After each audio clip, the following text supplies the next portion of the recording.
what I want to do this afternoon is talk about Scrum, which I know that yes, we've some of us, if not all, if not most people, should have completed the fundamentals of Scrum. Of course, in Scrum as a framework of the Agile methodology, I am very, very keen to make sure that this the Agile methodology is a part of our is a core part of the fabric of our organization and our operations. And apart from just from a business perspective, most importantly from the angle of the individuals and the interactions and the collaboration and how we sort of work, the mindset. So this is not about like operations or just operations or processes or whatever. It's about the way we generally think as individuals, the way we approach our work, the way we consistently seek ways to make things better. So you would find that this is something I'm really, really passionate about. And I really want to make sure that we never divert away from this conversation. So today, I've just gone to dig some of my old materials, and I'm going to be talking about this Scrum framework, but in a slightly different format, because towards the end of this conversation, hopefully in the next few minutes, I will have some questions that I would expect all of us to get involved with and talk about and also try and figure things out. But let me first of all set the pace or set the tone of the conversation today.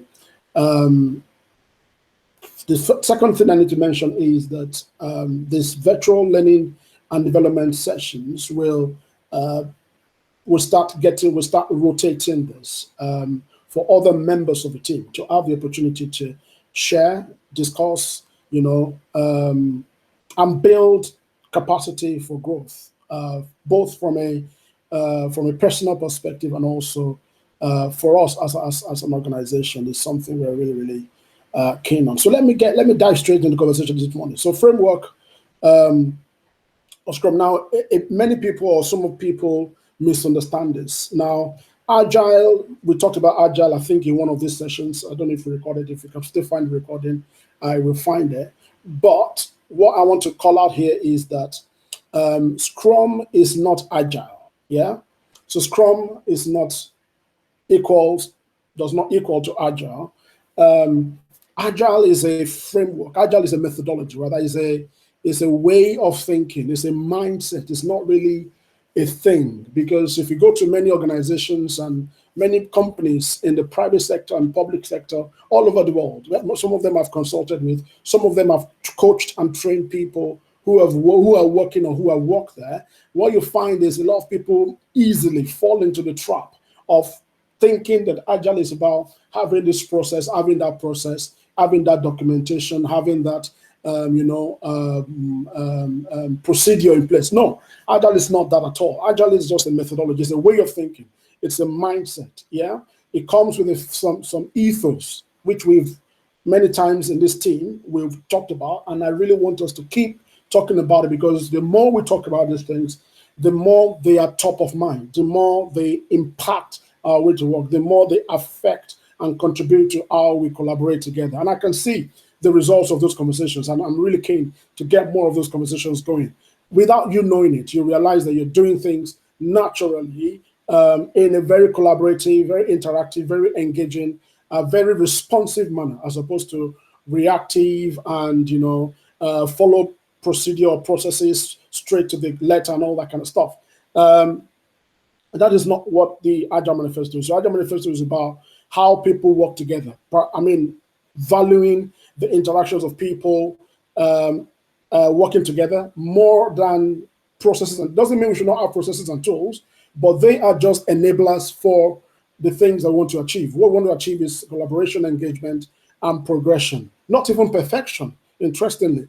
Working software, customer collaboration, and flexibility to respond when things change. as opposed to sticking to one way. But I'm not going to spend too much time on this. We already know this, and we'll keep talking about this more. But let's talk about Scrum. Now, the reason why I'm talking about Scrum is because I find Scrum as the easiest way to get on the agile journey, if that makes sense. So it's easier to implement and understand Scrum. It doesn't mean that there are no other frameworks of agile that exist out there. So there's XP, which actually existed before Scrum.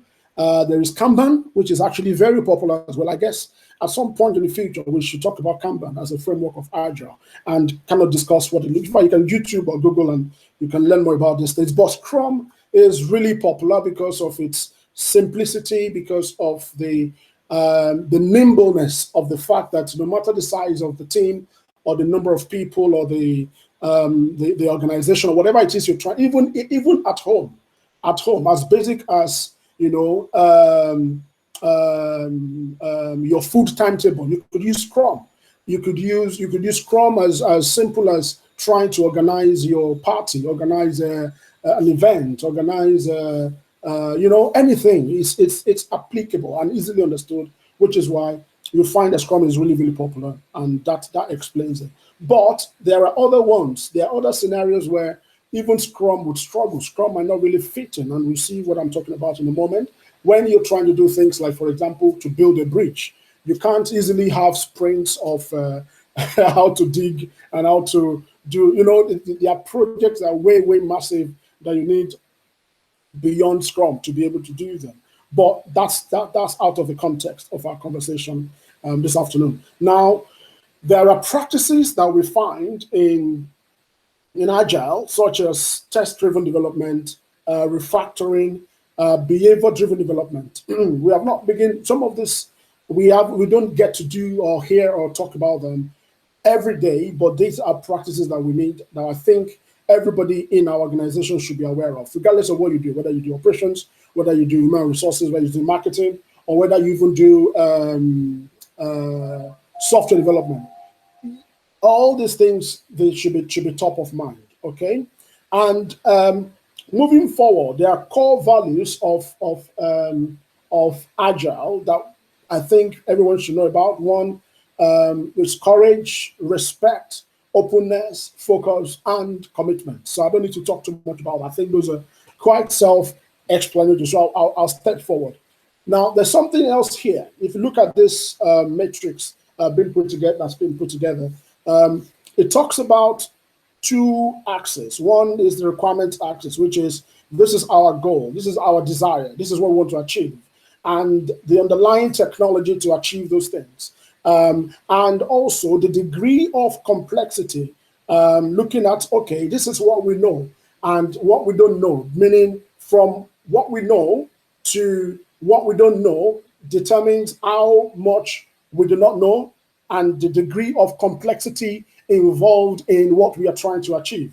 And also that could grow to a point where you can see that it gets really chaotic, especially when there is no certainty and there's no clarity about what exactly it is we're trying to do. But the concept here is to think about it from the simple things, from the known stuff.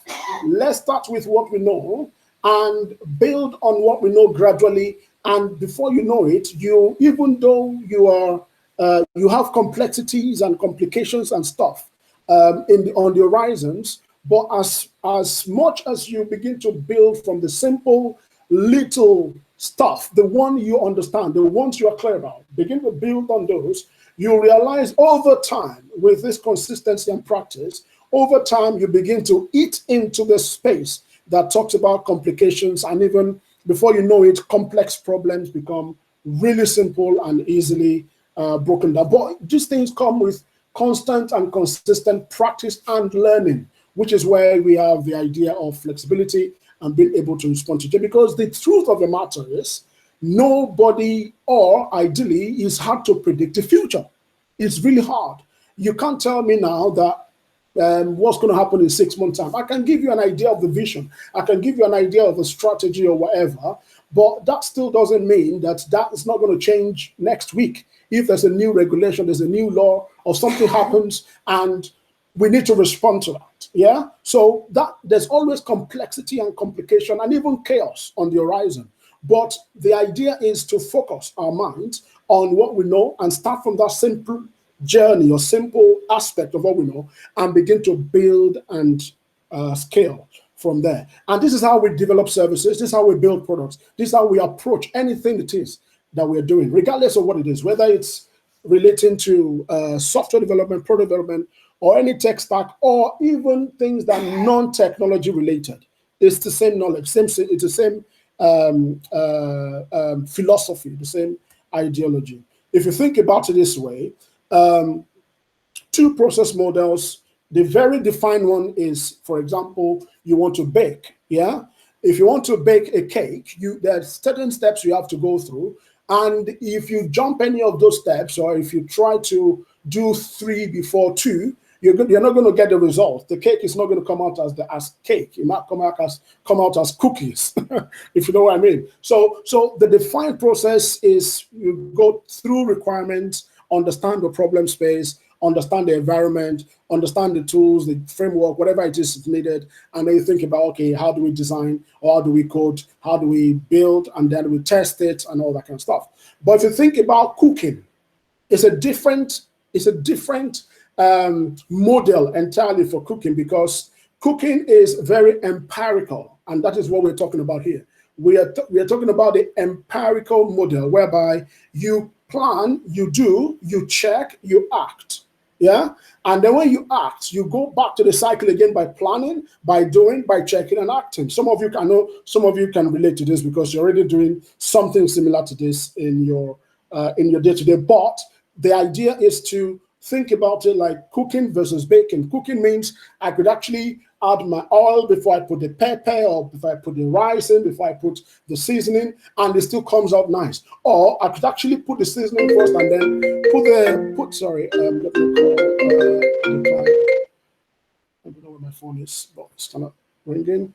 Yeah, so you could actually break down and not necessarily go through a defined process in the empirical model. Yeah.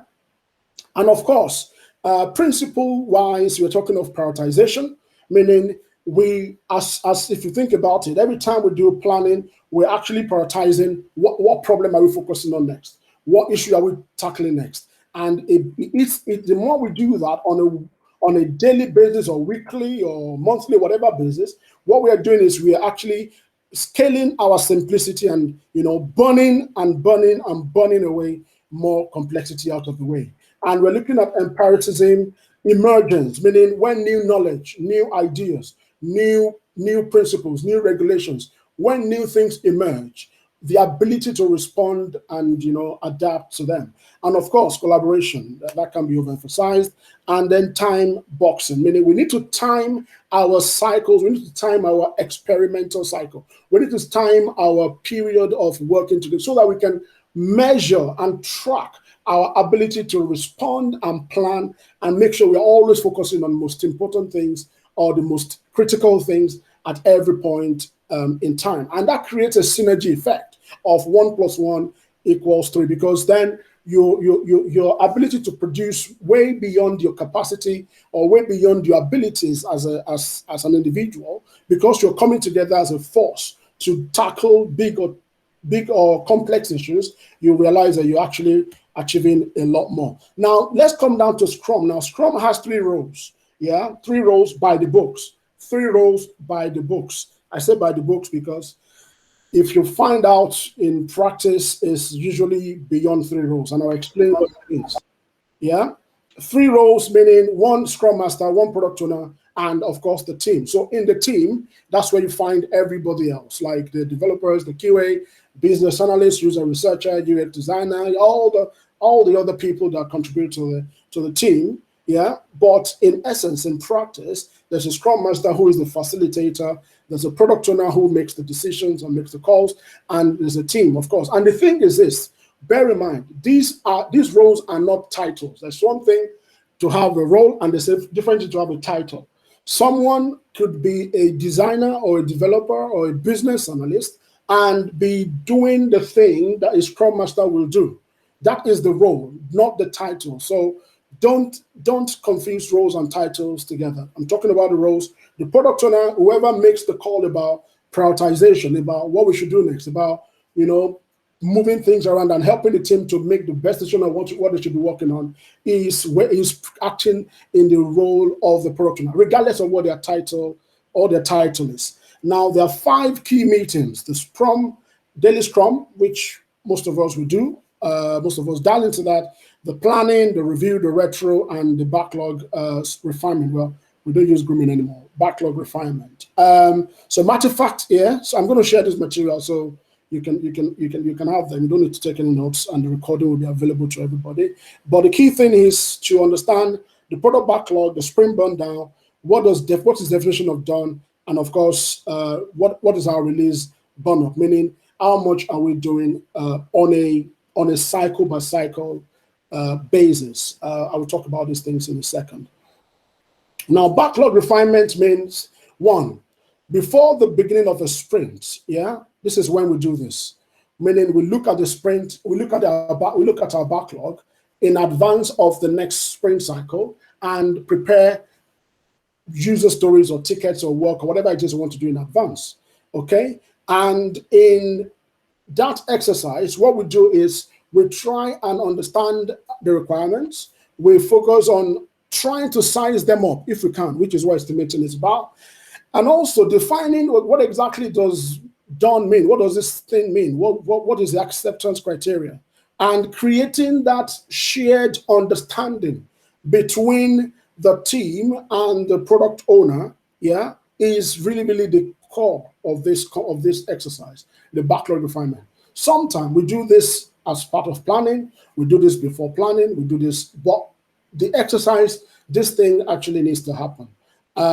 You would see there it talks about time, meaning for 2-week sprint, you probably need about 3 hours to do this. So, and who should come to this? Basically, anyone with the knowledge, and the entire team should be involved in this conversation. Okay, let's move on to the next exercise. Now, estimation is important, but I don't get to focus a lot on this because it can easily sidetrack, especially a young team or a team that's trying to find its rhythm and find its balance. But essentially, what it is, if you get to find yourself in a conversation somewhere or whatever it is, it is about making sure that we have a relative idea of efforts required to implement or deliver a set of requirements. Whether you want to publish something and you have an activity to maybe do a social media campaign, how much effort does it require? Yeah, you could use Fibonacci like you have on the screen. You can see 1, 2, 3, 5, 8. That's a Fibonacci series.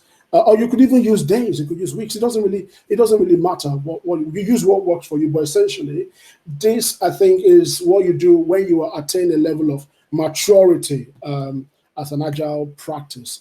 Planning is where you do like your commitment to a sprint or to a cycle of iteration. You probably need, if you do a week sprint, you probably need 1 hour. I think that's the practice generally. First thing, you do it at the first thing during your sprint. You check that you have acceptance. Everything is well defined in your backlog and what you need to do for the sprint. You talk about your previous velocity, capacity, and any other things that will impact on your work, like leave, holidays, etc. Yeah, and of course you do planning. Second part. This is where you have a difference between, for example, you have design planning and development planning, but essentially you could do it together as one. You don't have to do it in separate sessions. But yeah, that's planning. The daily Scrum, I think we do this already. Are we on track? Stand up for the team. We've got a task board. Most of the time we need a task board to look through and say, this is what we're doing today. And every update you give during the stand-up should actually relate to the actual tasks on the Kanban, on the Jira board, or whatever it is that you use, if you use a physical board. Now, sprint burn down relates to the amount of work that we burn, meaning how much work is left for us to do. Burn up is essentially how much work are we doing? Are we building on what we've already done, and are we scaling up? Really? So it's just the opposite of burn up. So burn down is basically saying we have a backlog of 25 things. Are we burning them down? I want to quickly get to the section where you have the quick Q&A, and then we can have a chat about those. Then I will know that everyone has actually done this Scrum Fundamentals training. The sprint review is where you basically show working software, which is what we call demo, or we call show and tell. Some of us already know what that is. And retrospective is how we talk about how do we work together as a team. Things like, what's causing us problem? What's causing us friction? Yeah. How safe are we? How collaborative are we? And sometimes, if the product owner is like, acting like a big brother or like a big elephant in the room, it doesn't have to come to retrospective. Yeah, it doesn't have to come to retrospective. I need to emphasize that. The retrospective has to be a safe space for the team to do their thing. And I think we've had to do that a couple of times on Meet Mentees, I think I remember. All right, the product backlog, of course, this is where you have like big things and broken down into small defined stuff. Okay, let's talk about, so there are a few artifacts here that I'm not going to spend time on. I think as we mature, we get into things like release planning, when we have a product to release or we have service to release, going live, and release burn down exercise. Cross-functional stable size of a team is 5 people to 9 people working together and self-organizing. You could have different teams where you have distributed Scrum. And I think we're already getting to that point where we want to start having, we have different projects and then different teams doing their own thing. And they could be cross skilling or cross responsibilities and deliverables across those teams. So you could have a situation whereby all the teams have different skill sets mixed in the team, or focused skill sets or focused areas. So yeah, distributed Scrum is an interesting concept as well. Yeah, I like definition of done. So definition of done is basically saying what does done mean to us? Yeah, when do we say we have done this? Okay, and sometimes it's just as simple as before the work starts, the team agrees and writes like a charter to say this is what we mean when we say we are done, when our software is working or whatever. A list of things that the team kind of just lives by, and they review from time to time. And I think this is a practice that we should emulate in the team. All right. Yeah, we talked about it already.